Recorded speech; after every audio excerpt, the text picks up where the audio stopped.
அனைவருக்கும் இனிய வணக்கம் நேர்களே, நண்பர்களே, மக்களே. இன்றைய விவாத நிகழ்ச்சிக்கு அனைவரும் அன்போடு வரவிருக்கிறோம். இன்றைக்கு நாம் எடுத்திருக்கக்கூடிய தலைப்பு ஜனநாயகன் ரிலீஸ் தள்ளி வைப்பால் தள்ளாடும் தாவைக்கா.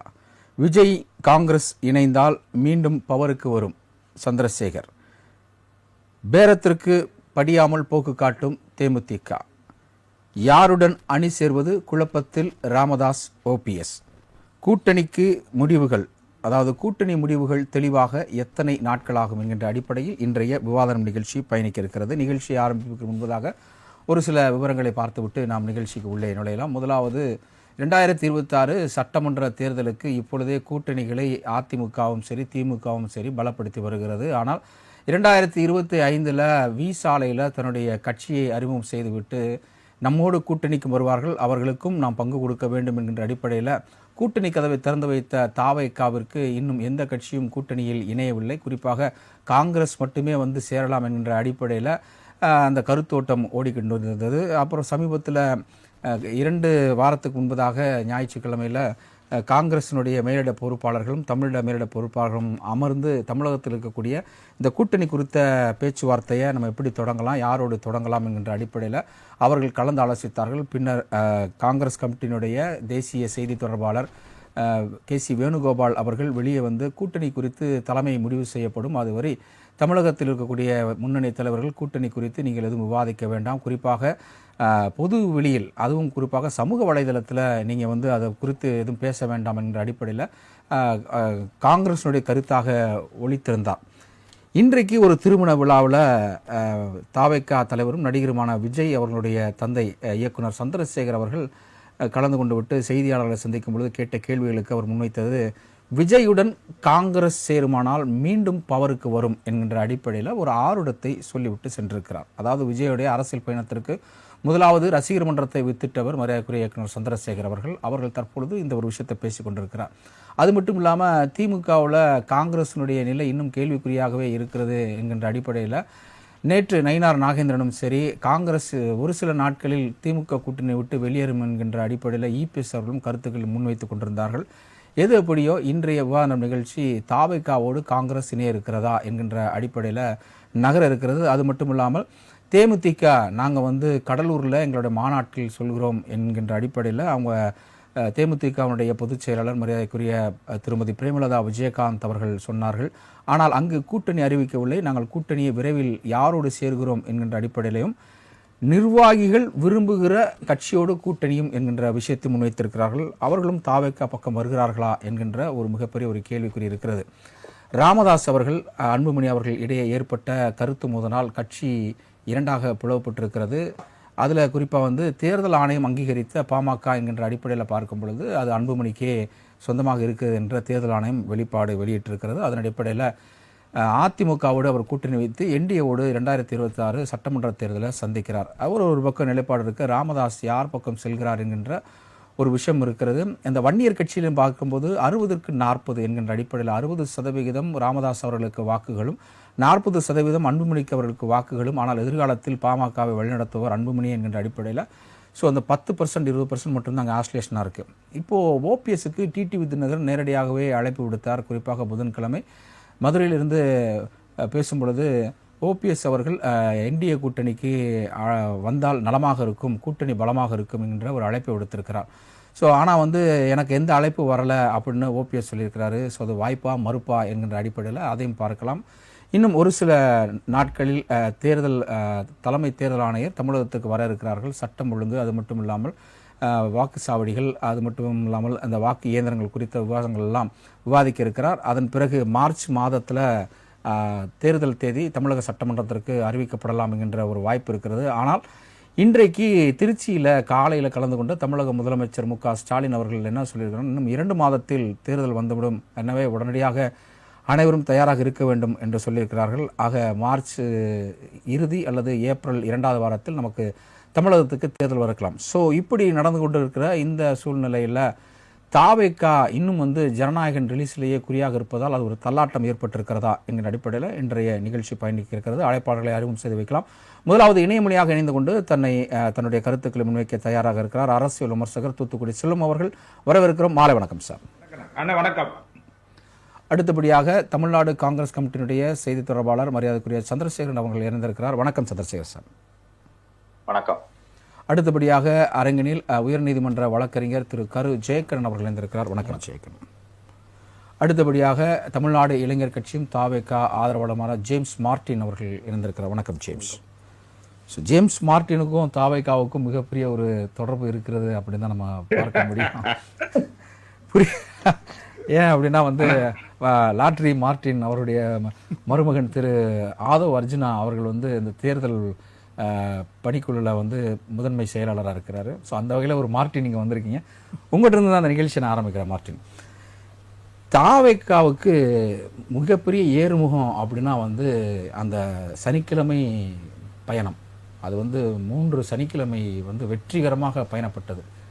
யார் கண்டுபட்டுச்சோ 4வது சனிக்கிழமை கரூரில் மிகப்பெரிய யாரும் எதிர்பாராத ஒரு கூட்ட நெரிசலில் 41 பேர் சிக்கி உயிரிழந்திருக்கிறார்கள். ஸோ அங்கே ஒரு இறங்கு முகத்தை தாவேகா சந்தித்தது. அது பலியானதனால் மக்கள் அல்ல, அங்கே விஜய் செல்லாததால் அப்படின்ற ஒரு லாஜிக்கான பாயிண்ட். இங்கே இருக்கக்கூடிய அரசியல் ஆலமரங்கள் திமுகவாக இருக்கட்டும் மற்ற கட்சிகளாக இருக்கட்டும் எடுத்து வைக்கக்கூடிய ஒரு விஷயம். 2வது, என்னுடைய கடைசி படம் அப்படின்னு சொல்லி களத்தில் இறங்கி ஜனநாயகனுக்கு மிகப்பெரிய லான்ச்சிங்லாம் நடந்துச்சு, ஆடியோ லான்ச்சிங்லாம் நடந்துச்சு. ஆனால் அந்த சென்சார் போர்டுக்கும் திரைப்பட தயாரிப்பு குழுவுக்கும் முரண்பாடு இருக்கிறதுனால மீண்டும் மீண்டும் அந்த ரிலீஸ் தேதி என்பது தள்ளி கொண்டிருக்கிறது. ஸோ இந்த 2 தள்ளாட்டத்திலையும் தாவேகா இப்போ தள்ளாடுகிறதா? அதாவது கரூர் சம்பவத்தை பற்றி நிறைய பேசிட்டோம். அந்த காலமும் தாண்டி இப்போ ஈவன் இன்வெஸ்டிகேஷனே தைரியமாக ஃபேஸ் பண்ணி இன்னைக்கு அது போயிட்டு இருக்காரு.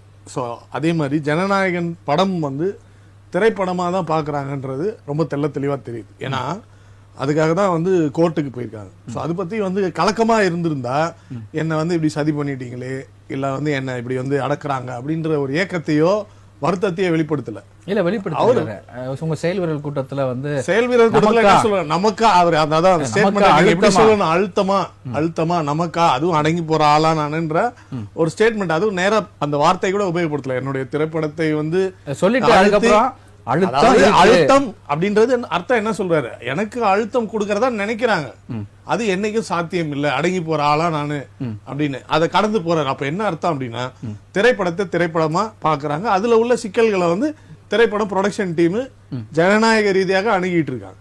அதனால எந்த வருத்தமும் இல்லை. ரசிகர்களுக்கு நிச்சயமாக ஒரு வருத்தம், அதே நேரத்தில் தொண்டர்களுக்கு வருத்தம்.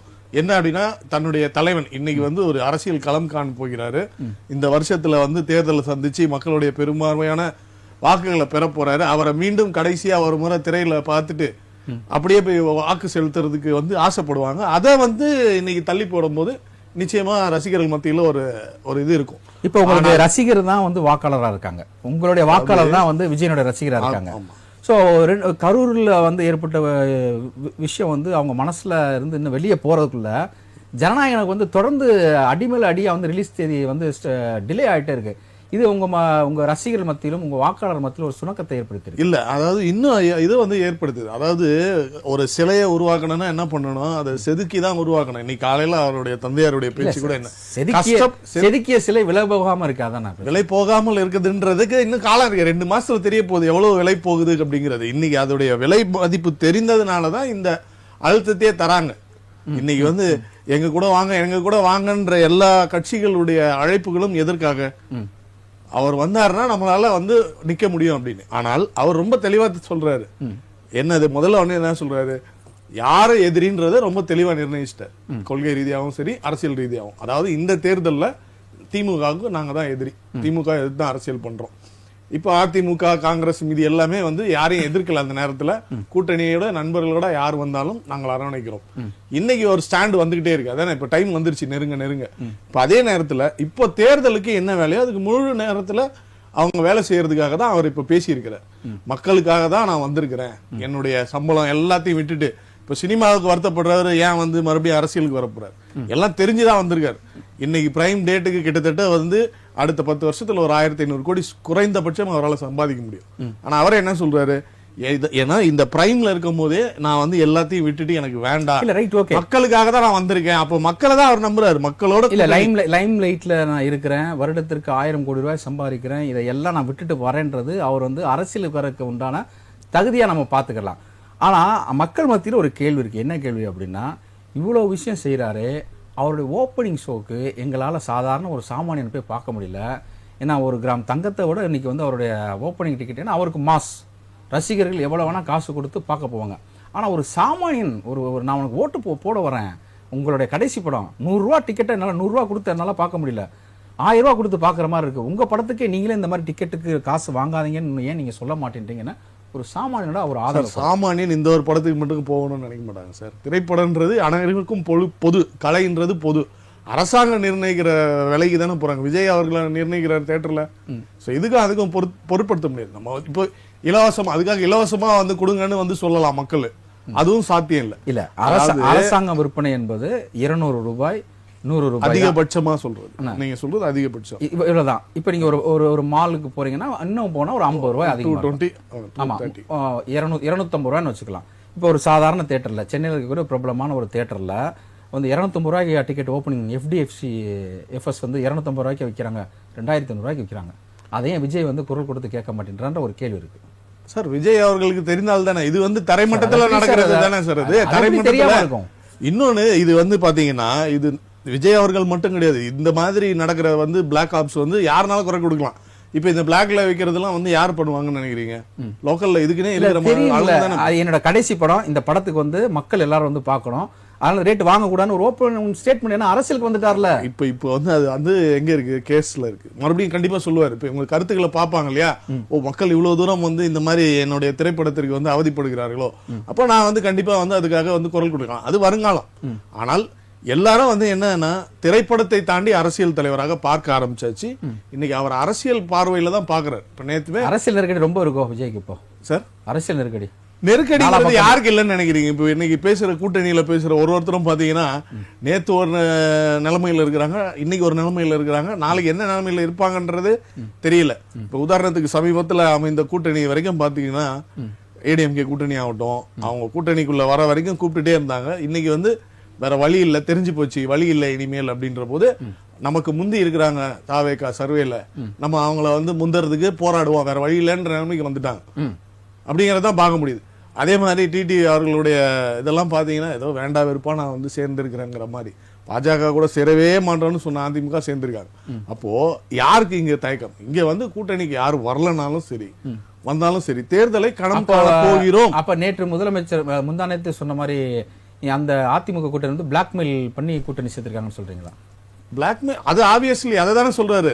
மத்திய அரசோட அடிமையாக இருக்கிற கட்சியை வந்து புறக்கணிங்க அப்படின்னு. ஓகே, நம்ம தொடர்ந்து பேசலாம். இணைமொழியாக இருக்கக்கூடிய திரு சந்திரசேகர், உங்கள்கிட்ட முதல் கேள்வி என்ன அப்படின்னா, இன்னைக்கு உங்க பெயர் கொண்ட வரை வந்து காங்கிரஸோடு கூட்டணிக்கு வந்தா விஜய், அதாவது விஜய் வந்து விஜயோட காங்கிரஸ் கூட்டணிக்கு வந்தா மீண்டும் தன்னுடைய ஒரு பழைய பவருக்கு வரும் அப்படின்னு சொல்லியிருக்கிறாரு. ஆட்சியை பிடிக்கலாம், ஆட்சி அமைக்கலாம் அப்படின்ற ஒரு விஷயத்த சொல்லியிருக்கிறார்.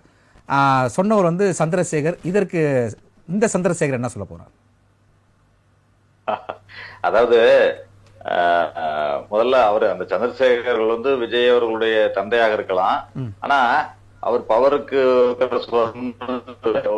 அவருடைய நம்பிக்கை அவருக்கு அங்க பவர் இருக்கான்னு ஃபர்ஸ்ட் தெரியல. ஏன்னா அந்த கட்சியில என்ன பவர் இருக்கு, அவர் கூப்பிடுவதற்கான பவர் அவருக்கு இருக்கான்றது தெரியல முதல்ல, அது கொஸ்டின் மார்க். ஆனால் இதெல்லாம் எல்லாரும் அழைப்பதுதான், அழைப்புதான். அவர் ஏதோ ஒரு ஆலோசகராக இருந்தார் அல்லது ஒரு தந்தையாக அழைத்திருக்கலாம், அதெல்லாம் ஒரு விஷயம். ஆனால் இன்றைக்கு பொறுத்தவரை நேச்சுரல் அலையன்ஸ் எது வந்து கட்டாயம் இல்லாமல் நேராக இருக்கிற அலையன்ஸ் பார்த்தோம்னா, இந்த பக்கம் நீங்க தேசிய ஜனநாயக கூட்டணி எடுத்துக்கங்க, எங்களுடைய கூட்டணி இந்தியா கூட்டணி என்றாலும் சரி, திமுக தலைமையிலான கூட்டணி என்று என்றாலும் சரி, இதையும் எடுத்துக்கங்க. எடுத்துக்கிறப்ப சில முரண்கள் இருக்கலாம். நீங்க குறிப்பிட்ட காங்கிரஸ் சில பேர் குறிப்பிட்ட அவர்கள் குறிப்பிட்ட சில பேர் பேச, அதெல்லாம் வந்து கட்டுப்படுத்தப்பட்டு விட்டது. இப்பொழுது நேற்று திமுக தலைமை வந்து அறிவிப்பு வெளியிட்டு இருக்காங்க, யாரும் வந்து கூட்டணி பற்றி பேசக்கூடாது. அதே மாதிரி எங்களுடைய தலைமையும் ஏற்கனவே அறிவிப்பு வெளியிட்டு இருக்கிறது, கூட்டணி பற்றி யாரும் பேசக்கூடாது. திமுகவுக்கும் காங்கிரஸுக்கும் அந்த கூட்டணி பேசுறதுல ஒரு முரண்பாடு வெளியே வந்திருக்கு. முன்னணி தலைவர்கள் அதை வெளிக்கொண்டு வராங்க, அது வெளிக்கொண்டு வரக்கூடாது அப்படின்றதுக்காக அப்படியே சோத்துல பூசணிக்காக மறைக்கிறதா திமுக காங்கிரஸ்? இல்ல, சோத்துல பூசணிக்காய் மறைக்கிறது இல்ல, முரண்பாடுகள் இருக்குங்க. கூட்டணி எதுவுமே முரண்பாடுகளே இல்லாமல் நீங்க சொல்ல முடியும். முரண்பாடுகள் நீங்க கொள்கையான முரண்பாடுகள் கிடையாது. சீட்டு எண்ணிக்கை இதுல வந்து எல்லா கட்சிகளுக்கும் முரண்பாடு இருக்கும். நீங்க எல்லா கட்சிகளுக்கும் அதிகாரத்தை பகிர்விடுவதுல சீட்டு எண்ணிக்கையில எல்லா கட்சிகளுக்கும் இருக்கும். எங்களுக்கு வந்து ஒரு இன்னும் 2 சீட் கூட கொடுத்திருக்கலாம். ஈவன் விடுதலை சிறுத்தைகளாக இருக்கலாம், வைகோவாக இருக்கலாம், கம்யூனிஸ்ட் இயக்கங்கள் இருக்கலாம், எல்லாமே வந்து ஒரு 2 சீட் கூட வந்தா நல்லது தானே அப்படி நினைக்கிறது எல்லாமே இயற்கை தான். இன்னொன்று எடுத்துக்கிட்டீங்கன்னா, எங்களுடைய கூட்டணியை எடுத்துக்கிட்டா இன்றைக்கு திருமதி அவர்களை சந்தித்து இருக்கிறார். இன்றைக்கு டெல்லி சந்தித்து பேசி இருக்கிறார். திமுக சார்பாக சென்று பேசி இருக்கிறார். அடுத்தடுத்து சுமூகமான பேச்சுவார்த்தைகள் வரும் பொழுது அந்த சமூக வலைத்தளங்களிலோ வேறு யாரும் கருத்து தெரிவிப்பு கொஞ்சமா மறைந்து விடும் என்பதுதான் உண்மை. இன்னொன்று, இந்த பக்கம் நீங்க கேட்டீங்கன்னா 7-8 தேர்தல்களாக தொடர்ந்து 2 பாராளுமன்ற தேர்தல், ஒரு சட்டமன்ற தேர்தல், உள்ளாட்சி தேர்தல், இடைத்தேர்தல்கள் என்று எல்லாவற்றிலும் நாங்கள் தொடர்ந்து பயணித்துக் கொண்டிருக்கிறோம். இது வந்து நீங்க ஆளும் கட்சியாக வந்த பொழுது மட்டும்தான் ஆளும் கட்சியாக வருவதற்கு முன்பு எதிர்க்கட்சி இருந்த பொழுது, நாங்கள் எல்லாம் எதிர்ச்சியாக அந்த கூட்டணியில் தொடர்ந்த பொழுது பல போராட்டங்களை கூட முன்னெடுக்கிறோம். நீங்க ஈவன் கவர்னர் ஒரு இப்ப பிரச்சனைகள் மாதிரி அப்ப கவர்னர் வித்யாசாகர் ராவ் வந்து எல்லா இடங்களிலும் மேற்கொண்ட பொழுது எதிர்த்து போராட்டங்கள் நடத்தியது எங்கள் கூட்டணி. அது போல சட்டமாக விவசாய சட்டங்களாக எல்லாருக்கும் கூட்டணி இருக்கிறோம். ஆக ஒரு இணக்கமான கூட்டணியாக நீங்க மக்கள் மத்தியிலும் பல போராட்டங்கள் இருக்கிறதுனால மக்கள் மத்தியில நெருக்கமாக இருக்கிறோம் எங்கள் கூட்டணிங்கிறது தான். இந்த பண்ணீங்கன்னா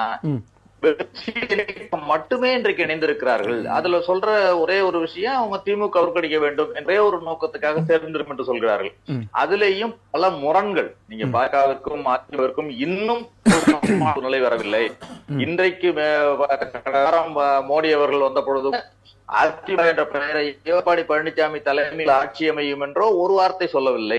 இது அந்த அதிமுகவிற்குள், அந்த அதிமுக பாஜகவிற்குள் ஒரு ஏற்படவில்லை தான் நம்ம காட்டுது.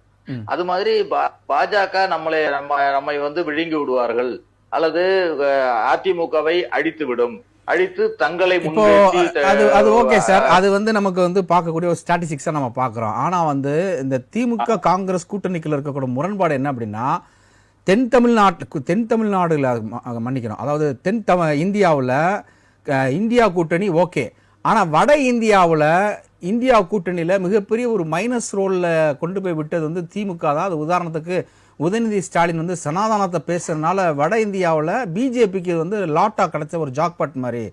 ஸோ அந்த ஒரு முரண்பாடு இருக்குது. இப்போது நீங்கள் வந்து நம்ம காங்கிரஸ் சார்பாக வந்து பேசுவதற்கு 5 பேர் கொண்ட குழு இருக்கிறாங்க.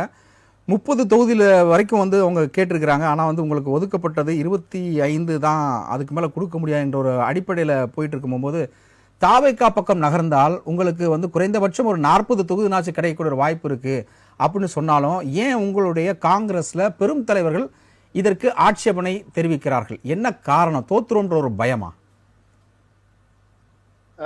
முதல்ல நீங்க சொல்ற பாயிண்டே தப்பு.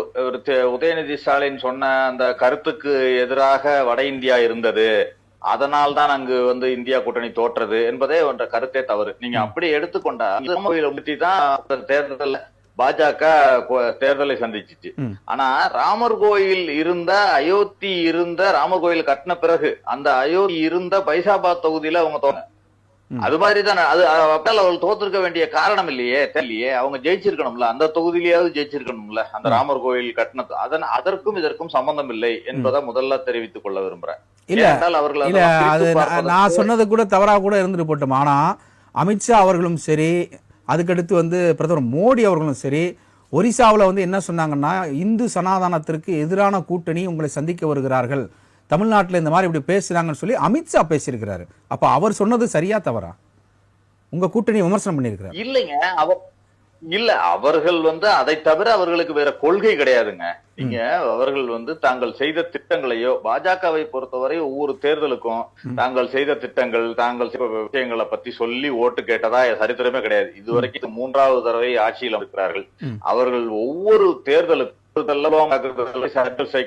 பாகிஸ்தான் அந்த தேர்தல் நெருங்குறப்ப பாகிஸ்தான், பங்களாதேஷ் இது மாதிரி ஒரு நாடுகள்லாம் உங்களுக்கு நினைவுக்கு வரும். அதை பத்தி பேசுவாங்க. அது மாதிரி இங்க லோக்கல்ல சில பிரிவினைகள் 80-20 போட்டின்னு உத்தரப்பிரதேசல சொல்லுவாங்க. இதுல கூட கர்நாடகால என்ன சொன்னாரு, ஜெய் பாகுபலின்னு சொல்லி என்னது பஜ்ரங் பலின்னு சொல்லிட்டு வாக்களிங்க அப்படின்னு பிரதமரே பேசினாரு. இப்படி இவர்கள் ஒரு பிரித்தாலும் சூழ்ச்சியை வச்சு தான் அதை வாக்கா மாற்றத்தான் வட இந்தியால ஓரளவு சட்டம் சாணிச்சு. ஆனா அங்கேயும் புரிந்து கொண்டிருக்கிறார்கள் கொஞ்சம் கொஞ்சமாக. அங்கேயும் பாஜக மக்களிடமிருந்து விலகி வந்து கொண்டிருக்கிறதுங்கிறத நான் பாக்குறேன். அது இங்கு தமிழ்நாட்டில் குறிப்பா நீங்க தென்னிந்தியாவில எடுபடாது என்பது ஒரு பக்கம், தமிழ்நாட்டில் கண்டிப்பாக எடுபடாது என்பதுதான் உண்மை. அதை அவர்கள் புரிந்து கொண்டார்களா புரியவில்லையா என்று தெரியவில்லை. ஆனால் அவர்கள் இங்கும் பிரிவினையை ஏற்படுத்தி வாக்குகளை அறுவடை செய்ய வேண்டும் என்று நினைக்கிறார்கள். அது கண்டிப்பாக நடக்காது. இதை ராகுல் காந்தி அவர்கள் தெளிவா புரிஞ்சுக்கிட்டு இருக்காரு. 2022லயே பார்லிமெண்ட்லயே சொல்லியிருக்காரு, நீங்க ஒருபோதும் தமிழ்நாட்டை ஆள முடியாது அப்படின்னு. எஸ், ஓகே ஓகே, அப்படி என்ன பிறகு நம்ம தொடர்ந்து பேசலாம். அடுத்து இணைமொழியாக இருந்திருக்கக்கூடிய அரசியல் விமர்சகர் திரு தூத்துக்குடி செல்வம், அதாவது முதல்வர் ஸ்டாலின் என்ன சொல்லியிருக்காரு அப்படின்னா, பிஜேபி வலுக்கட்டாயமா வாண்டடா பிளாக்மெயில் பண்ணி அவங்களுடைய பிரதமர் வராரு அப்படின்ற ஒரு காரணத்துக்காக இன்ஸ்டண்டா சேர்ந்த கூட்டணி தான் அது. அங்கே கூட்டணியில் இருக்கிறவங்க யாரும் மனமுகுந்த கூட்டணி இல்லை அப்படின்னு சொல்றாங்க. ஒருபடி மேலே போய் அங்கே பாமகவை 2ஆ உடைச்சு அன்புமணியை தங்கள் பக்கம் கொண்டு வந்திருக்கிறாங்க. ஓபிஎஸ்ஸை உள்ளுக்கு எடுக்கல, சசிகலா மேடமை உள்ளுக்கு எடுக்கல, அவங்க தனித்து விடப்பட்டிருக்கிறாங்க. இப்போ இருக்கிற சொல்லப்போனால் பிஜேபி, ஏடிஎம்கே, அதுக்கப்புறம் டிடிவி தினகரன், அப்புறம் பாமகவின் ஒரு அணியான அன்புமணி அணி, இது மட்டும்தான் இருக்குது. இவங்க எப்படி நம்ம என்டிஏவை எப்படி நம்ம கூட்டணியை இது பண்ணுவாங்க. ஸோ இதெல்லாம் பிளாக்மெயில் பண்ணி சேர்ந்த கூட்டணின்னு சொல்லிட்டு விமர்சனத்தை நம்ம முதல்வர் வச்சிருக்கிறாரு. இப்போ இந்த கூட்டணியில் பார்க்கும் பொழுது திமுக கூட்டணி வலுவாக இருக்கிறதுன்னு திமுக சொல்லிக்கிட்டு இருந்தாலும், அது உங்கள் கூட்டணி திமுக கூட்டணியை ரொம்பவே விமர்சனம் பண்ணுறீங்க. ஸோ அங்கே பார்த்தீங்கன்னா காங்கிரஸ் போயிடும், இன்னும் கொஞ்சம் நாளில் விசிகா போயிடும், அப்புறம் விசிகா போயிட்டா கம்யூனிஸ்டும் போயிடும், ஏன் திமுக தனித்து நிற்க சொல்லுங்க அப்படின்ற மாதிரி நீங்கள் தொடர்ந்து விமர்சனம் பண்ணிட்டே வரீங்க. அப்போது உங்களுடைய கூட்டணி ஸ்திரத்தன்மை இல்லாதனால தான் திமுக கூட்டணி விமர்சனம் பண்ணுறீங்களா? ராஜ் நியூஸ் தொலைக்காட்சி நிறுவனத்திற்கு நெறியாளர் மதிப்புமிக்க சகோதரர் அருள் கபரியல் அவர்களுக்கு, என்னுடைய சக பங்கேற்பாளர்களுக்கு, குறிப்பாக தொழில்நுட்ப கலைஞர்களுக்கு என்னுடைய பணிவான மாலை வணக்கம். அதாவது முதல்ல நான் ஒரு செய்தியை சொல்லிடுறேன். இன்னும் அதிகபட்சம் ஒரு 10 நாட்களுக்குள்ளாக தமிழக அரசியல்ல இன்னும் கூட்டணி முழுமை பெற்று விட்டதாக நீங்க நினைக்க வேண்டாம், தயவுசெய்து நினைக்காதீங்க. ஏன்னு கேட்டீங்கன்னா, பிப்ரவரி 15ஆம் தேதி வரையும் கூட இந்த கூட்டணி பேச்சுவார்த்தைகள் நடக்கும். ஆமா, அதுல இன்னைக்கு நீங்க பிரேக்கிங் நியூஸா எடுத்துக்கிட்டாலும் சரி, எப்படி எடுத்துக்கிட்டாலும் சரி, திரு விஜய் அவர்களோடு, விஜய் அவர்கள் இளைய வயதை சார்ந்தவர், அதாவது குறைந்த வயது, திரைப்படத்துறையில் மிகுந்த செல்வாக்கு உள்ளவர். அதை போலவே இளைய சமுதாயம், வாலிபர்கள், இளைஞர்கள், படித்தவர்கள் எல்லாம் எதிர்பார்க்கக்கூடிய ஒரு சில தலைவர்களும் விஜயோடு கூட்டணி சேர்ந்து இந்த தேர்தலை சந்திப்பதற்கான அதிகபட்ச வாய்ப்புகள் இருக்கிறது. அது நீங்க எப்படி வேணாலும் எடுத்துக்கிடுங்க. என்னுடைய மிக அழுத்தமான ஒரு நல்ல நம்பகமான தகவலின் அடிப்படையில் நான் சொல்றேன். விஜயோட யாரு இளையவர்னா யாரு போறாருன்னு நீங்க சொல்றீங்க? அது எனக்கு தெரியாது. அதை நீங்க இப்ப கேட்காதீங்க. அதை இன்னும் ஒரு வாரம் 10 நாள்ல தான் தெரிஞ்சிட போகுது. அதாவது திரு விஜய் அவர்களோடு, திரு விஜய் அவர்கள் எப்படி அரசியலில் யாராலும் குற்றம் சாட்ட முடியாத ஒரு தனித்தன்மை வாய்ந்த ஒரு செல்வாக்கு மிக்க தலைவராக இன்றைக்கு பரிணமித்துக் கொண்டிருக்கிறாரோ, அதை போல இளைய சமுதாயத்தின் மத்தியிலே, தமிழ்நாட்டு வாக்காளர்கள் மத்தியிலே செல்வாக்கு பெற்ற ஒரு தலைவர் திரு விஜய் அவர்களோடு கரம் கோர்த்து அரசியல் களத்திலே களமாடுவதற்கு இந்த தேர்தல் 2026 தேர்தலில் களமாட இருப்பதாக சில நம்பத்தகுந்த தகவல்கள் இருக்கிறது. இது விஜய்க்கு தெரியுமா சார்? தெரியாம எப்படி இருக்க முடியும்? தெரியாம இன்னொரு விஷயம் என்ன கேட்டீங்கன்னா, திரு விஜய் அவர்களுக்கு தெரியாமலோ அல்லது அந்த நான் சொல்லக்கூடிய சம்பந்தப்பட்ட தலைவர்களுக்கு தெரியாமலோ இதெல்லாம் நடந்துட முடியாதுல்ல. அதனால மிக மிக மிக மிக முக்கியமான செய்தியாக இன்னும் ஒரு வார காலத்திற்குள் இது பரபரப்பான செய்தியாக கூட ஆகக்கூடும். ஓகே, ஆமா. ஒண்ணு, காங்கிரஸ் கட்சி அண்ணன் சந்திரசேகர் சொன்னாங்க, திமுக கூட்டணி என்டிஏ கூட்டணியில இந்தியா கூட்டணி வலுவாக இருக்கிறது அப்படின்லாம் சொன்னாங்க. அதுலயும் கூட முழுமை அடையல. ஐயா ராமதாஸ் அவர்கள் திரு விஜய் அவர்களோடு கூட்டணி சேர்வதற்கு தன்னை முழுமையாக தயார்படுத்திக் கொண்டிருக்கிறார். இது அதிர்ச்சி தகவலா இருக்கு. இல்ல, உறுதியா பாருங்களேன், நாளை மறுநாள் கூட செய்தி வந்துடும். நாளைக்கு கூட அது பத்திரிகை செய்திகள் அது இருக்கும். திரு ராமதாஸ் ஐயா டாக்டர் ராமதாஸ் அவர்கள் திரு விஜய் அவர்களோடு சேர்கிறார். பண்ருட்டி ராமச்சந்திரன் அவர்கள் திரு விஜய் அவர்களோடு அவர்களுக்கு வழிகாட்டுவதற்கு இணக்கமாக ஆகியிருக்கிறார். இப்படிப்பட்ட செய்திகள் இருக்கு. நீங்க இந்த தலைப்புல ஒண்ணு வச்சிருக்கீங்க. நீங்க என்கிட்ட கேள்வி கேட்டீங்க, அந்த கேள்வியில இருந்து நான் விலகி போறேன்னு நினைக்காதீங்க. நான் விலகித்தான் போறேன். ஜனநாயகன் ரிலீஸ் தள்ளி வைப்பது தள்ளாடும் தாவேக்கான்னு சொல்றீங்களா, அதுல நான் உடன்படலை. ஏன்னு கேட்டீங்கன்னா, ஜனநாயகன் திரைப்படம் ஒரு திரைப்படமா பார்க்கணும். அந்த திரைப்படத்தை எவ்வளவு காலம் நெருக்கடி கொடுத்து தள்ளி வைக்கிறார்களோ அது அவ்வளவு காலமும் திரு விஜய் அவர்களுக்கு செல்வாக்கு கூடும். நான் இன்னொரு கிராமத்துல இருந்து இருக்கிறவனாங்க நான் சொல்றேன். இன்றைக்கு பொங்கலுக்கு கடந்த பொங்கலுக்கு 3000 ரூபாய் கொடுத்தாங்க ஒரு ரேஷன் அட்டைக்கு. அது எந்த பலனையும் கொடுக்கல. என்ன கேட்டீங்கன்னா, எனக்கு தெரிந்த ஒரு திமுக குடும்பத்தை சார்ந்த நண்பர் ஒருவர், மிகவும் நீண்ட காலமாக திமுக இருக்கிற குடும்பத்து நண்பர், அவர்கிட்ட நான் கேட்ட, சிரிச்சுக்கிட்டே கேட்டேன், உங்க வீட்டுல 5 ரேஷன் கார்டு இருக்கு, 15000 ரூபாய் இப்பவே வந்துருச்சு அப்படின்னு கேட்டேன். கேட்ட உடனே அவர் என்ன சொன்னாருன்னு கேட்டீங்கன்னா, என் பிள்ளைகள் எல்லாம் விஜய்க்கு ஓட்டு போடுவேன்னு சொல்லுது சார், என்னால எல்லாம் ஒண்ணு கட்டுப்படுத்த முடியாது அப்படின்னு சொல்றாங்க. இதுதான் உண்மை, யதார்த்தம். நீங்க கலை யதார்த்தம், அதாவது நாம வாதாடுவது வேறு, கலை யதார்த்தம் என்பது வேறு. அப்போ முதலமைச்சர் ஸ்டாலின் சொல்லியிருக்கிறாரு, என்டிஏவுக்கும் தமிழ்நாட்டுக்கும் தான் போட்டி அப்படின்னு சொல்லியிருக்கிறாரு. நான் அந்த செய்திகளுக்குள்ள நான் வரல. என்டிஏ கூட்டணியும் இன்னும் முழுமையா ஆகல. ஏன்னு கேட்டீங்கன்னா, திரு டிடிவி தினகரன் அவர்கள் மிக கடுமையாக விமர்சித்து விட்டு துரோகிகளை ஒழிப்பதுதான் எங்களுடைய வேலை அப்படி இப்படிலாம் சொல்லி திரு எடப்பாடி பழனிசாமி அவர்களை விமர்சித்து விட்டு மறுபடியும் அந்த கூட்டணிக்குள்ள போயிருக்காரு. அந்த கூட்டணிக்குள்ள திரு டிடிவி தினகரன் அவர்களை அழைத்து சென்ற வழிமுறைகள் எல்லாம் பார்த்தோம்னு சொன்னா, அரசியலில் நடக்கிற ஆயாரம் காயாரம் என்று சொல்லுவோம் பாத்தீங்களா, அதே போல அரசியல் சதுரங்கத்தை பத்தி நாம பார்த்துக்கிட்டு இருக்கோம். இன்னும் தமிழ்நாட்டுல திரு விஜய் அவர்கள் தவிர்க்க முடியாத சக்தியாக உருவெடுப்பார். இன்றைக்கு எஸ்.ஏ. சந்திரசேகரன் திரு விஜய் அவருடைய தகப்பனார் ஒரு கருத்து சொல்லியிருக்காங்க, அவங்க ஒரு பொது கருத்தா சொல்லியிருக்காங்க. ஆனா அரசியல் ஒரு நாள் இரவு, நாம அடிக்கடி பேசுற செய்திதான், ஒரு நாள் இரவு 1 மணி நேரம், ஏன் 1 நிமிடம் கூட அதிகபட்சம் நேரமாக ஆகிவிடும். நள்ளிரவு 12 மணிக்கு தொடங்கி காலை 4 மணிக்குள்ளாக எவ்வளவு பெரிய அதிசயங்களும் மாற்றங்களும் நடந்துரும். நான் எனக்கு கிடைச்ச ஒரு தகவலை நான் ரொம்ப நம்பகமா சொல்றேன். திரு விஜய் அவர்கள் செல்வாக்கு மிக்க தலைவர்களோடு சேர்ந்து ஒரு மிகப்பெரிய முன்னணி அமைப்பாக, முன்னணி கட்சியாக அவருடைய அணிதான், திரு விஜய் அவர்களுடைய அணிதான் முன்னணியில நிற்கும். அதுக்காக செல்வண்ண நீங்க தாவேக்காவுக்கு போறீங்களான்னு கேட்டாதீங்க, எனக்கு அந்த சிந்தனை இல்ல. அதே நேரத்துல தாவேக்கா தமிழக வெற்றி கழகம், நிச்சயமா சொல்லுதேன், தமிழக வெற்றி கழகம் ஆட்சி அதிகாரத்திற்கு நெருக்கமாக பயணிக்கும் என்பதில் எந்த மாற்று கருத்தும் இல்ல. ஏன்னா தமிழகம் 1977க்கு பிறகு, ஏறக்குறைய ஒரு 40 ஆண்டுகளுக்கு பிறகு ஒரு அதிசயத்தை, அதிர்வை பார்க்க போகிறது. ஓகே சார், ஓகே சார், நிச்சயமா. அதனால என்டிஏ கூட்டணியோ அல்லது திமுக கூட்டணியோ, காங்கிரஸ் திமுக கூட்டணிங்கிறது பெரிய இணக்கமா இருக்குன்னு நீங்க நினைக்காதீங்க. காங்கிரஸ் திமுகவோடு இணக்கமாக இல்லை. அப்ப காங்கிரஸ் விட்டு வெளியே வர்றதுக்கு உண்டான நேரம் வந்துருச்சுன்னு சொல்றீங்களா? காங்கிரஸ் திமுக விட்டு வெளியே வருவதற்கான அதிக வாய்ப்புகள் இருக்கு. இன்னைக்கு கூட நீங்க பாத்தீங்கன்னா, இன்னைக்கு இப்ப 2 நாளா பாத்தீங்கன்னா, மதுரையில திமுக சட்டமன்ற உறுப்பினர் காங்கிரஸ் மிக கேவலமாக பேசுகிறார். அதுக்கு காங்கிரஸ், அது திரு ராகுல் காந்தி அவர்களுக்கு நெருக்கமாக இருக்கிற திரு மாணிக்கம் தாகூர் அவர்கள் உடனடியாக ரியாக்ட் பண்றாரு. அதனால இதெல்லாம் நீங்க சாதாரணமா எடுத்துக்கிடாதீங்க. திரு மாணிக்கம் தாகூருடைய கருத்து என்பது ராகுல் காந்தியோட கருத்து, செல்வ பெருந்தகையோட கருத்து, திரு ஸ்டாலினுடைய கருத்து.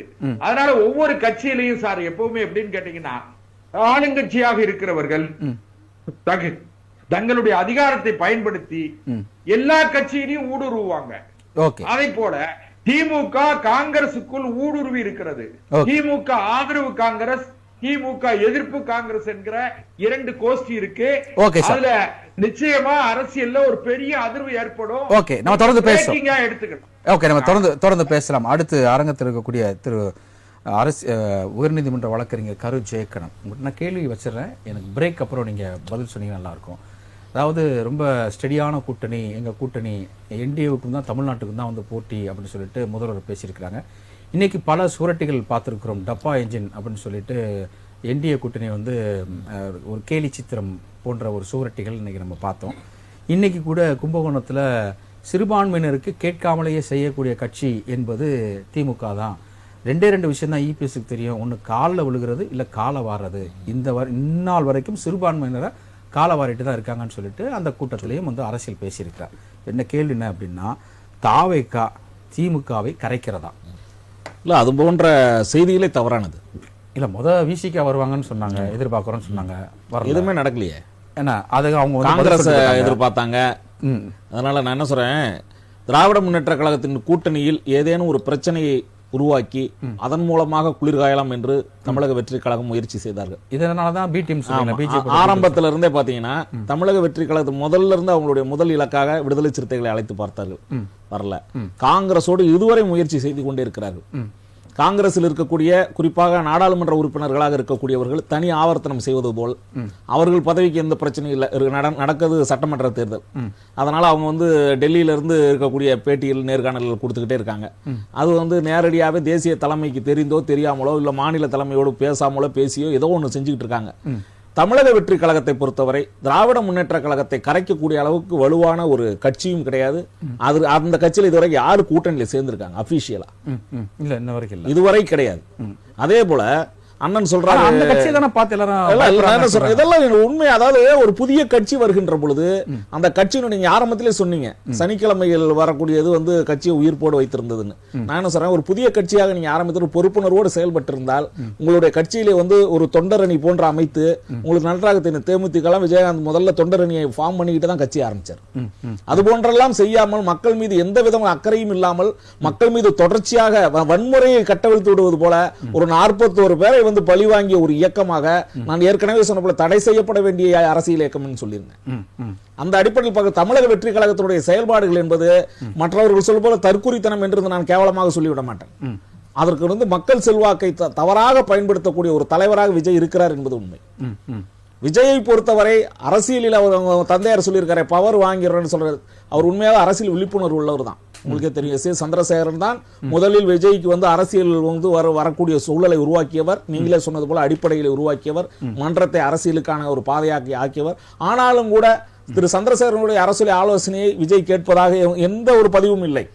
சந்திரசேகரன் அவர்கள் ஆரம்பிச்சதான் விஜய் மக்கள் இயக்கம். ஆனாலும் கூட அவருக்கு அங்க வந்து சரியான முறையில் ஆலோசகராகவோ இல்ல விஜய் வந்து அவருக்கு கேட்டு செய்யற மாதிரி எந்த பணிகளும் கிடையாது. இன்னொரு செய்தி, காங்கிரஸ் பேர் இயக்கம் வந்து எவ்வளவு பெரிய இயக்கம், அவர்களை வந்து நீங்க பவருக்கு வர வேண்டியதுக்கு தமிழக வெற்றி கழகத்தின் மூலமாக வரலாம் என்று சொல்வதே தவறானது. இல்ல, இப்போ நீங்க பாருங்களேன், இது ஆருடமாலாம் நான் சொல்லல. அதாவது தாவேகாவுக்கு போலாம் அப்படின்னு சொல்லிட்டு பிரவீன் சக்கரவர்த்தி சொல்றாரு, வெளிப்படையாவே சொல்றாரு. அதுக்கடுத்து ஜோதிமணி வந்து தாவேகா கூட்டணி போகலான்றாங்க, மாணிக்கம் தாகூர் சொல்றாங்க. ஸோ ஆனால் எம்எல்ஏக்கெல்லாம் அமைதியாக இருக்காங்க. இவர் செல்வ பெருந்தகை வந்து நம்ம எப்பயுமே திமுகவோட தான் கூட்டணியில் இருக்கோம் அப்படின்னு சொல்றாங்க. ஆனால் வந்து அந்த 5 பேர் கொண்ட குழு வந்து இங்கே அதிகமான சீட்டு கேட்குறாங்க, அங்கே வந்து பேரம் படியலை. ஸோ இந்த மாதிரி நேரத்தில் வந்து ராகுல் காந்தி வந்து டைரெக்டாகவே அவங்க முன்னிலையில் பேச்சுவார்த்தை நடத்தப்பட்டிருக்கிறது. கரூருக்கு முதலாவதாக கூப்பிட்டு ஆறுதல் தெரிவித்தவர் ராகுல் காந்தி. சிஎம் கிட்ட கூப்பிட்டு பேசி உடனடியாக என்னன்னு பாருங்கன்னு சொன்னார். ஸோ இதெல்லாம் பார்க்கும் பொழுது திமுகவிலிருந்து தாவேகா பக்கம் தன்னுடைய இருப்பை அப்படியே மாத்திர மாதிரி ஸ்லோ மெத்தடாக இருக்கு. அதாவது நீங்கள் ஒரு செய்தியை பார்க்கணும், இது வந்து காங்கிரஸ் பேரியக்கத்திற்கு அழகு அல்ல என்பதை நான் பல நேர்காணல்களில் பல விவாதங்களில் சொல்லியிருக்கேன். அவர்கள் பேரியக்கம் தொடர்ச்சியாக செயல்பாடுகின்ற நேற்றைய தொடங்கப்பட்ட அரசியல் இயக்கமாக இருக்கக்கூடிய தமிழக வெற்றி கழகத்தோடு கூட்டணி அமைத்த அந்த கூட்டணி தலைமை ஏற்கிறது என்றால் மிகப்பெரிய அரசியல் தற்கொலை என்பேன். இன்னொரு செய்தி, விஜய் மட்டுமே தமிழக வெற்றி கழகம் கிடையாது. ஏன்னா தமிழக வெற்றி கழகம் ஒரு இயக்கம், அரசியல் கட்சி தான், அதுல அந்த மாற்றம் இல்லை.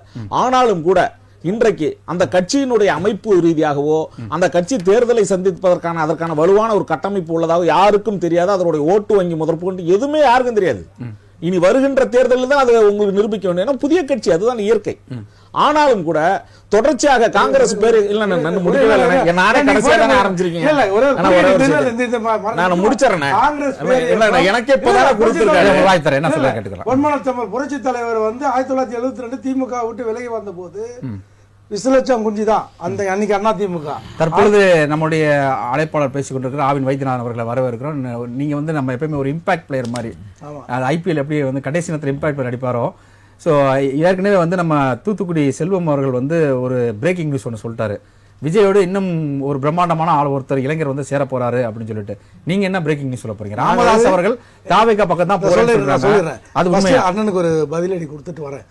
காங்கிரஸ் பேர் இயக்கம் 1972ல இதே மாதிரி புதிதாக கட்சி ஆரம்பிச்ச பொன்மனச்சம்மல் புரட்சி தலைவரோட கூட்டணி வச்சாங்க, திமுகவோட கூட்டணி வைக்கல. சொல்லுங்க திரு ஜெயக்குமார். அதுதான் ஒரு ஞாபகம் நினைவு அண்ணன் சொல்லக்கூடியத 1972ல எம்ஜிஆரோடு விஜயை ஒப்பிடுவதை அண்ணன் போன்ற மூத்த அரசியல்வாதிக்கு அழகழகுங்கிற என்னுடைய புதுசா நீ கருத்து. கட்சி ஒரே ஒரு செய்தி இல்ல, முடிச்சு. அன்னைக்கு எம்ஜிஆர் அதாவது நடிகர் புதுசா கட்சி ஆரம்பிச்சிருக்காரு. இல்ல ஒரே ஒரு செய்தி.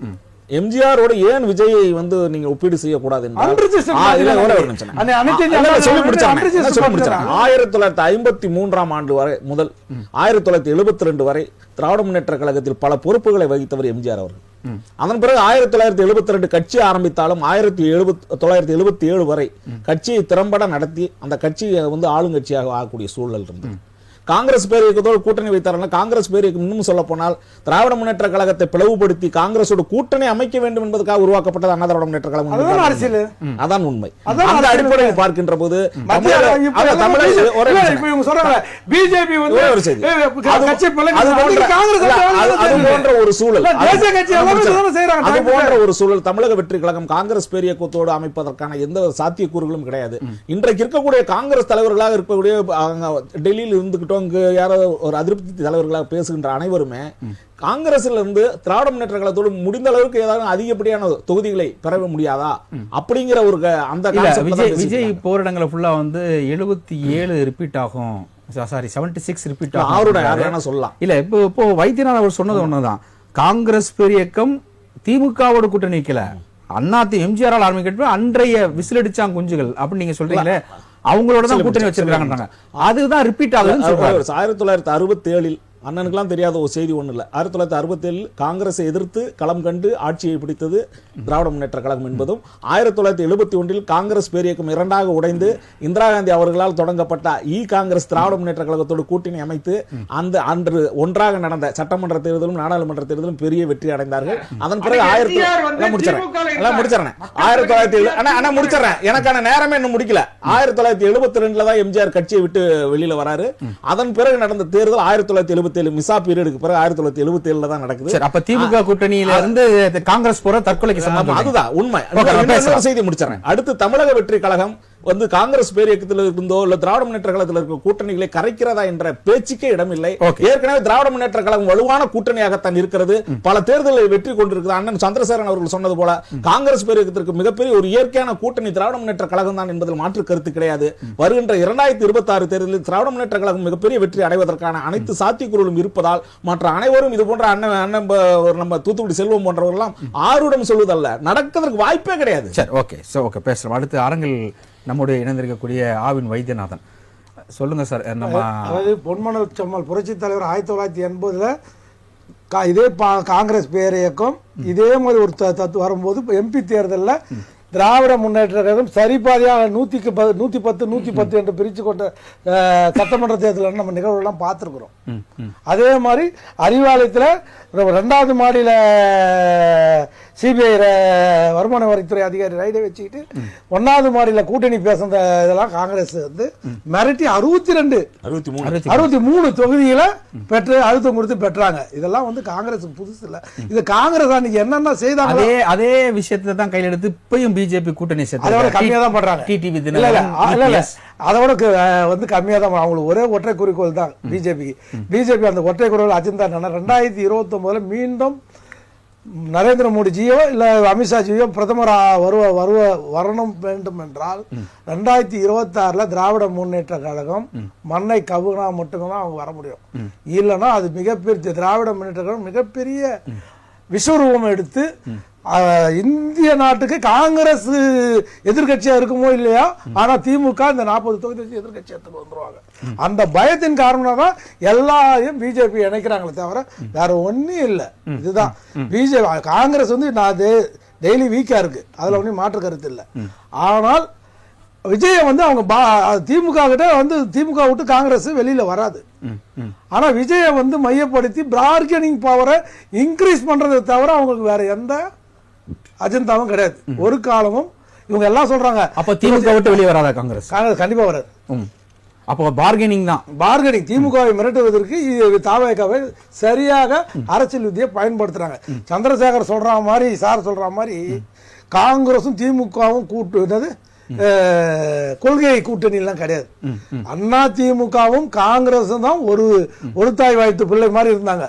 எத்தனை ஆண்டு காலம் புரட்சி தலைவர் இருந்த காலம் வரைக்கும் ஒரே ஒரு எம்பி தேர்தலில் மட்டும்தான் அந்த கூட்டணி, ஒரு தேர்தல் 1980 மட்டும்தான் கூட்டணி வைக்கலையே தவிர, அதுலயும் கூட்டணி வைக்காதவங்க புரட்சி தலைவர் ஜெயிச்சாரு. இவங்க 110 ஆளுக்கு பாதி வச்சாங்க. 62 குத்து பெருச்சுன்றீங்க. கலைஞர் ஐயா வந்து 110 தொகுதி குத்துருக்காரு காங்கிரஸுக்கு. எல்லாம் கடந்த காலம் வரல. சரி, இப்போ 2 விஷயம் எனக்கு தெரிஞ்சாகணும். அதாவது தேமுதிக பேரத்துல இருக்காங்களா இல்ல வந்து பேச்சுவார்த்தை இருக்காங்களா? ஒண்ணு ராமதாஸ் ஓபிஎஸ் விவகாரம். சார் ஆல்ரெடி திரும்ப சொல்றேன், ராமதாஸ் தாவேக்காக வரமாட்டாரு. அவரு வந்து 10 தொகுதி கேட்கிறாரு, 7 தொகுதி பேசி அட்வான்ஸ் தொகை திமுக வந்து 100% மேல வழக்கு கூட தொடுக்கட்டும். 100 கோடி ஏற்கனவே வாங்கிட்டாங்க, 100 கோடி வாங்க போறாங்க.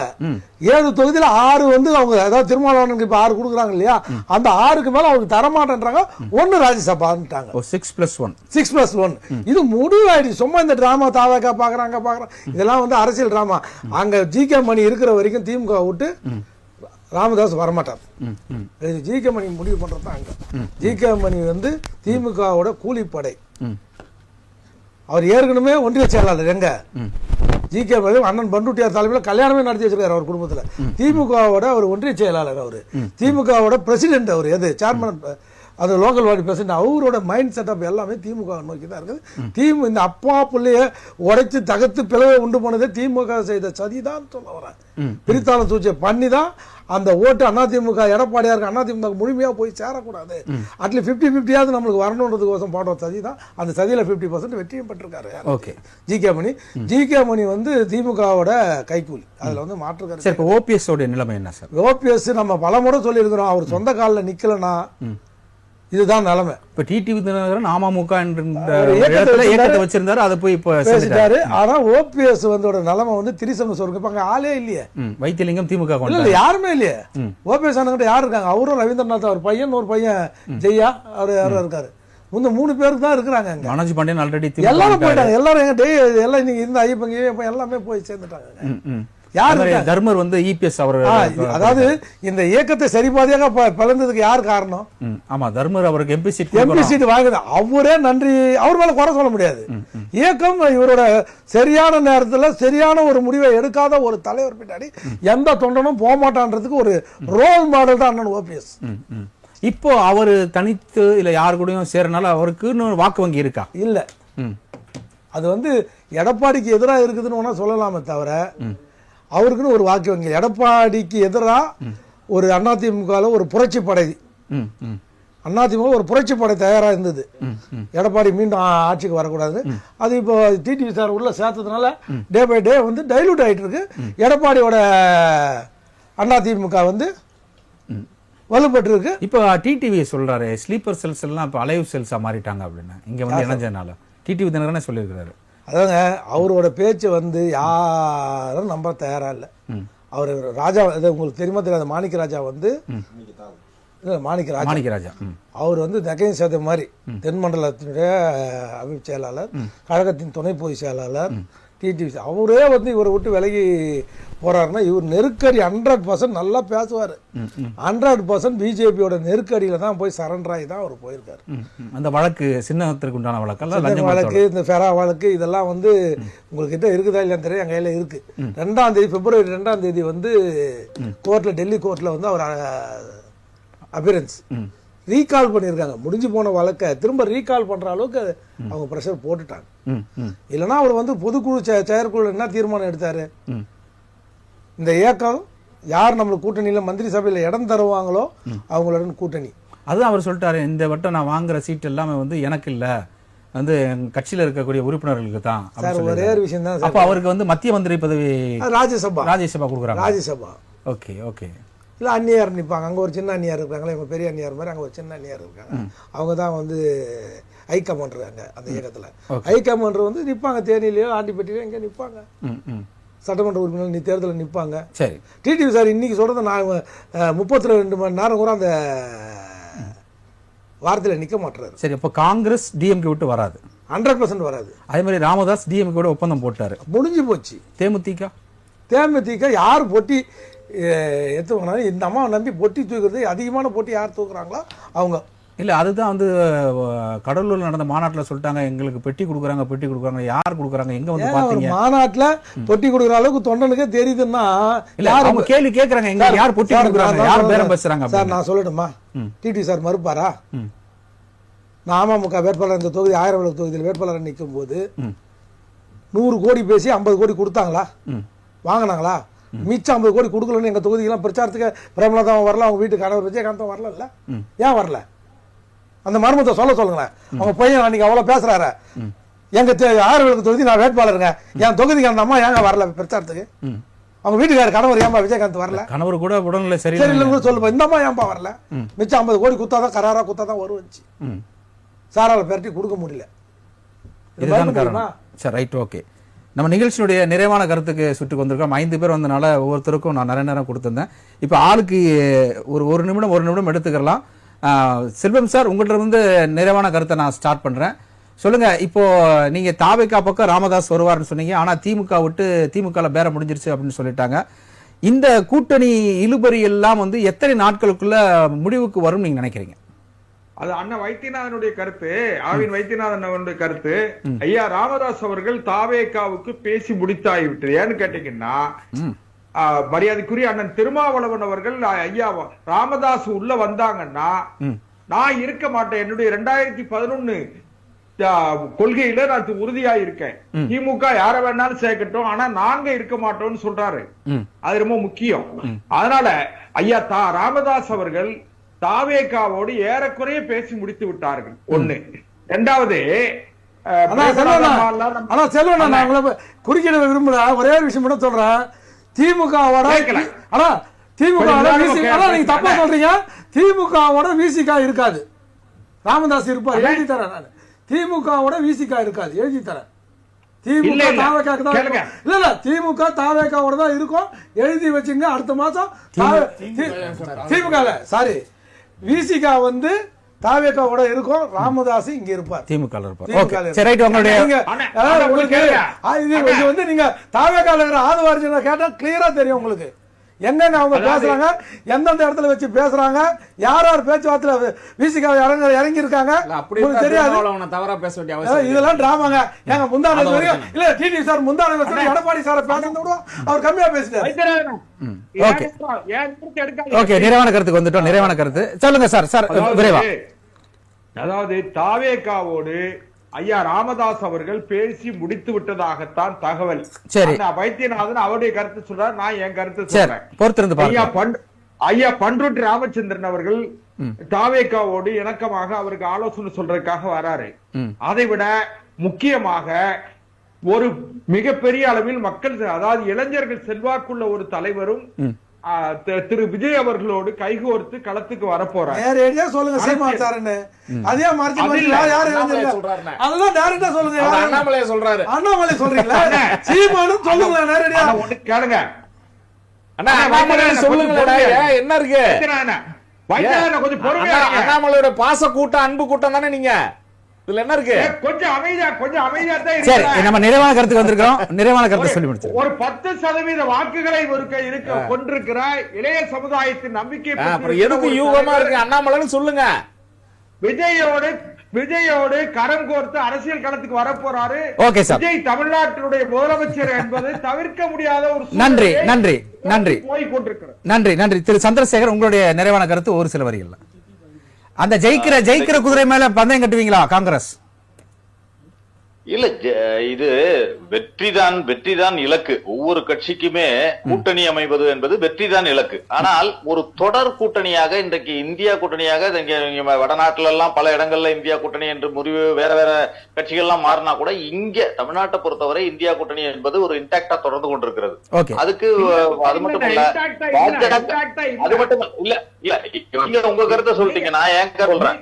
இல்ல ஒரு நிமிஷம். அதாவது இன்றைக்கு இந்தியாவில் பாஜகவை அதாவது சேர முடியாத ஒரு 2 கட்சிகள் இருக்கு அப்படின்னு சொன்னா தமிழ்நாட்டில் எடுத்துக்கிட்டீங்கன்னா ஏடிஐடிஎம்கே சேர முடியாது, பாஜகவும் காங்கிரஸ் சொல்ல முடியாது. அது மற்ற கட்சிகள் எங்கு வேணா எது வேணாலும் சேரலாம் என்பது அது ஒரு தியரி. ஆனால் பாஜகவை எதிர்க்க வேண்டும் என்கின்ற ஒரு உறுதியான நிலைப்பாட்டுல இன்றைக்கு இந்தியாவிலேயே இருக்கின்ற ஒரு முதலமைச்சராக தமிழ்நாடு இருக்கிறது. தமிழ்நாடு முதலில் பாஜகவை எதிர்ப்பதற்கான ஒரு முன்னாடி மாநிலமாக இருக்கிறது. அதில் தமிழக முதலமைச்சர் முன்னிலை வகித்துக் கொண்டிருக்கிறார். அதனால இந்த கூட்டணி இன்டாக்டாக தொடர்ந்து கொண்டிருக்கிறது. அது வெற்றி கூட்டணியாக 2026 தொடரும் என்பதுதான் என்னுடைய கருத்து. நன்றி நன்றி நன்றி.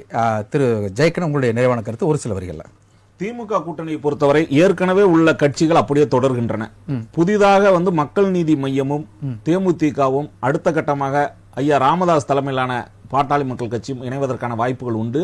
அது விசிகாவில் எந்த விதமான அந்த அவர்களுக்கு நெருக்கடியும் இல்லை என்பதை ஏற்கனவே அண்ணன் தொல் திருமாவளவன் தெளிவாக, ஏன்னா 2011 தேர்தலில் அவங்க ஒன்றாக இருந்தாங்க. அந்த அடிப்படையில் பார்க்கின்ற பொழுது இங்க அண்ணா திராவிட முன்னேற்ற கழகத்தை பொறுத்தவரை பாரதிய ஜனதா கட்சி மேஜர் பார்ட்னர் என்ற கூட மற்ற கட்சிகள் எல்லாமே ஒரு சிறிய கட்சிகள் என்ற அடிப்படையில் இருந்தது. அதற்கு வாக்கு வங்கி கிடையாது. நாம் தமிழர் ஏற்கனவே அறிவிக்கப்பட்டு விட்டது. அவர்கள் கூட்டணி இல்லை, தனியாக 234 தொகுதியில் நிற்கக்கூடியவர்கள். தமிழக வெற்றி கழகத்தை பொறுத்தவரை அவர்கள் யாருமே கூட்டணிக்கு போய் சேர போறதில்லை. அவர்கள், நான் என்ன சொல்றேன், விஜயை போய் நம்பி இறங்குவதற்கு உண்மையான அரசியல் கட்சிகள் யாரும் தயாரா இல்லை. அந்த அடிப்படையில் பார்க்கும்போது தமிழக வெற்றி கழகம் தனித்து தான் களம் காண வேண்டும். அதற்கான யாரும் அவருக்கு கூட்டணிக்காக காங்கிரஸையோ மற்றவங்களோ சொல்றது எதுவுமே நடக்கக்கூடிய வாய்ப்புகள் இல்லை. வேண்டுமானால் அண்ணன் சொல்ற மாதிரி அவர் தூத்துக்குடி செல்வான் ஆர்வடன் சொன்னார் இல்லையா, அவர் யாரும் ஏன் தெளிவா சொல்ல மாட்டேங்கிறான்னு தெரியல. பாரதிய ஜனதா கட்சியோட அழுத்தமா கூட இருக்கலாம். அண்ணாமலை அவர்கள் என்பதை அவர் அண்ணன் சார்பா நானே தெளிவா சொல்லிடுறேன். அண்ணாமலைக்கெல்லாம் அவர் சொல்ற மாதிரி எந்த வாக்கு வங்கியும் இல்ல. அண்ணாமலையை வச்சுதான் பண்ணோம்னா அண்ணாமலை பாரதிய ஜனதா கட்சி யாரையுமே இளைஞர் சக்தி இளைஞர் சக்தின்ற அவர் அண்ணன் அண்ணாமலை அன்பு கூட்டத்தை சேர்ந்தவர் என்பதால் நானும் உடைத்து பேச வேண்டிய அவசியம் இருக்கிறது. ராஜ்நியூஸ் நேயர்களுக்கு நம்ம சொல்ல வேண்டியது, அண்ணன் தூத்துக்குடி செல்வம் யாரை பின்பற்றுகிறார் என்பதை அண்ணாமலை அடிப்படையில் அந்த அடிப்படையில் பார்க்கின்ற போது அவர் சொல்லுகின்ற அடிப்படையில் அண்ணாமலைக்கு எல்லாம் வாக்கு வங்கிகள் கிடையாது.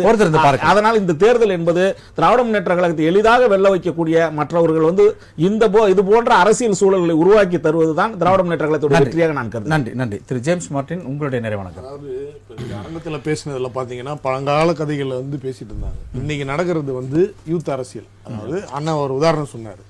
இது நாள் வரைக்கும் ஓட்டு பக்கமே, அதாவது கடந்த 2 எலெக்ஷன்ல கூட ஓட்டு போட போகாத இளைஞர் கூட்டம் கூட இந்த தேர்தலில் விஜய்க்காக ஓட்டு போட போறோம். இதுதான் களம். நீங்க பழைய கூட்டணி, பழைய கதை, பழைய புராணம் இதெல்லாம் இனிமேல் செல்லாது. புதிய வரலாறு, புதிய பாதை அமைக்கப்படுது. விஜய் அவர்கள் அதுல தனியா போய் நிச்சயமாக முதல்வர் ஆகிறாரு. இந்த ஸ்ட்ராட்டஜி, இந்த கூட்டணி எல்லாம் கலக்கத்துல இருக்காங்க ஏற்கனவே. ஐயோ வாய்ப்பை இழந்துட்டோமே, சரியா இருக்கிறோமா இல்லையா, அது ஏற்கனவே என்டிஏ கூட்டணியில தெரியுது. ஒருத்தரும் உட்கார்ந்து இருக்கும் போது போச்சா அப்படிங்கிற நிலைமையில தான் உட்கார்ந்து இருக்காங்க. சோ முடிஞ்சு போச்சு. விஜய் அவர்கள் ரொம்ப தெளிவா இருக்காரு. எதிர்க்கிறது திமுகவேன்னு. திமுகவை இன்னைக்கு கலக்கத்துல தான் இருக்காங்க. கூட்டணி பத்தி பேசாதீங்கப்பா, கொஞ்சம் இருங்கப்பான்னு. அதனால அவங்களுக்கும் பிச்சுக்கிட்டு போயிருமோ அப்படின்னு அவங்களுடைய எம்எல்ஏக்களே யாராவது போய் அங்க சேர்ந்துருவாங்களோன்ற ஒரு அச்சத்துல தான் திமுக இன்னைக்கு இருக்கு. அதனால விஜய் அவர்கள் தெளிவா இருக்காரு, தொண்டர்கள் தெளிவா இருக்காங்க. நிச்சயம் ஆட்சி மாற்றம் ஏற்படும். நன்றி நன்றி. ஒரு சில வரிகள் உங்களுடைய நிறைவான கருத்து. சார், அனைத்து இந்திய அண்ணா திராவிட முன்னேற்ற கழகம் எடப்பாடியார் காலம் தாழ்த்தி இறங்கி வந்திருக்காருன்னு சொல்லணும். எல்லாரையும் அரவணைக்க போறாரு. விரைவில் ஓபிஎஸ்ஸையும் அது உள்ள போறதுக்கான அவரை தனிமைப்படுத்திட்டு உள்ள எடுக்கணும்ன்றதுதான் அண்ணன் எடப்பாடியாரோட எண்ணமே தவிர ஓபிஎஸ் அறவே சேர்க்கக்கூடாதுன்ற எண்ணம்லாம் கிடையாது. இப்போ நீங்க பவர்ல இல்ல, நீங்க வந்தா பவர்ல வரலாம் வாங்க அப்படின்னு அப்படிலாம் இல்ல. உங்களை நிறைய பாணியா உங்களை நடுத்தூரில் நிறுத்திட்டாரு அண்ணன் எடப்பாடியார். அதை பண்ணிட்டாரு. ஆனா விரைவில் ஓபிஎஸ் என்டிஏ கூட்டணிக்குள்ள வர போறாரு. அது அதிமுக கூட்டணி இல்ல, அதிமுக குள்ளே வர போறாரு. அவர் தனி கட்சி வந்தா மீண்டும் பழைய வரி அவருக்கு பவர் இருக்காது. அவரும் ஒரு பெயர்ல ஒரு ஆள். ஆமா, அதிமுக உள்ள வர்றது உறுதியாயிடுச்சு கிட்டத்தட்ட. அவரும் உள்ள பெருந்தன்மையா அண்ணன் எடப்பாடியை சேர்த்துட்டாருன்னா பிரிஞ்சு கடந்த அதிமுக ஒரு 50% உள்ள வந்த மாதிரி. ஒரு அண்ணன் ஒரு சந்தேகம், சசிகலா அம்மையாரை சேர்த்துக்குவாங்களா? அதுதான் நான் சொல்லலையேப்பா. அவருக்கு அது பதில் இல்ல. ஏன்னா அதுக்கான பதில் உண்மையிலே இல்ல. சரி, ஏன்னா அவங்களுடைய முயற்சி மேலேயே எனக்கு சந்தேகம். நாம விரும்புறது ஒருங்கிணைந்த அதிமுக தான். எனக்கு அவங்களுடைய முயற்சி சரியா எடுக்கலன்னு சொல்றேன். யாரு எனக்கு தேகத்தலை சின்னம்மா அந்த முயற்சியில வாயில பேசுற அளவுக்கு செயல்பாட்டுல இல்லைன்றது தான் என்னுடைய வருத்தம். சரி, இந்த தேர்தலில் திமுக அதிமுக இது ரெண்டும் தான் பலம் வாய்ந்த கட்சியா இல்ல அந்த பலத்தை தேவைக்கு அசைத்து பார்க்குமா? அவனை சின்னம்மா விரைவில் ஒரு அறிக்கை வரப்போகுது. 2021 நான் விலகி நிற்கிறேன்ற மாதிரி இந்த வாட்டி சொல்ல மாட்டாங்க. அனைத்து இந்திய அண்ணா திராவிட முன்னேற்ற கழகம் தேசிய ஜனநாயக கூட்டணிக்கு வாக்களிங்கன்னு பொன்மனச்செம்மல் புரட்சி தலைவர் ஏற்படுத்திய இந்த இயக்கம், அம்மா வழியில் இருந்த இயக்கம், அதுக்கு ஆதரவு விரைவில் தெரிவிப்பாங்க. ஓகே, நன்றி. அவர் எடப்பாடி அவங்கள சேர்த்தாலும் சேர்க்கலனாலும் இவங்க வந்து அறிக்கை கொடுக்க போறாங்கன்றது சமீட்சை வந்திருக்கு. ஓகே, கண்டிப்பா தாவேகா போட்டியிடறனால திமுகவுக்கு பாதகமா, அதிமுக அதாவது கூட்டணிகளுக்கு பாதகமா? யாருக்கு? தாவேகா வந்து இப்ப 3 பேருமே சரி பலத்துல இருக்காங்க, சமபலத்துல இருக்காங்க. ஒரு பக்கம் தாவேகா சமபலத்துல இருக்குது, திமுக அண்ணன் திருமாவளவன் அடுத்த வாரம் இல்ல அதுக்கு இன்னும் ஒரு 10 நாள் தாவேகாக்கு வந்துட்டாருன்னா எட்ஜ் டு எட்ஜ் தான் இருக்கும். ஆனா கண்டிப்பா அண்ணன் எடப்பாடியார் 3வது இடம் தான், தாவேகா தான் 2வது இடம். அப்ப முதல் இடம் திமுக தான் 100%. இன்னைக்கு இருக்கிற கலனால திமுக தான். நன்றி, நன்றி, நன்றி. நிகழ்ச்சி வந்து கருத்துக்களை பதிவு செய்த அனைவருக்கும் ராசிக்கு நன்றிகளும் வாழ்த்துக்களும் வணக்கங்களும் தெரிவித்துக் கொள்கிறது. நேயர்களே, இத்துடன் நம்முடைய விவாத நிகழ்ச்சி நிறைவு பெறுகிறது. அதற்கு முன்பதாக இன்றைக்கு தனியார் விமான விபத்தில் உயிரிழந்த மகாராஷ்டிரா மாநில துணை முதல்வர் திரு அஜித் பவார் அவர்கள் உயிரிழந்திருக்கிறார். அவருக்கு ஆழ்ந்த அஞ்சலியை செலுத்துகிறது இந்த விவாத நேரம். அவருடைய குடும்பத்திற்கு ஆழ்ந்த இரங்கலையும் தெரிவித்துக் கொள்கிறது. மீண்டும் சந்திக்கலாம். நன்றி, வணக்கம் நண்பர்களே, மக்களே.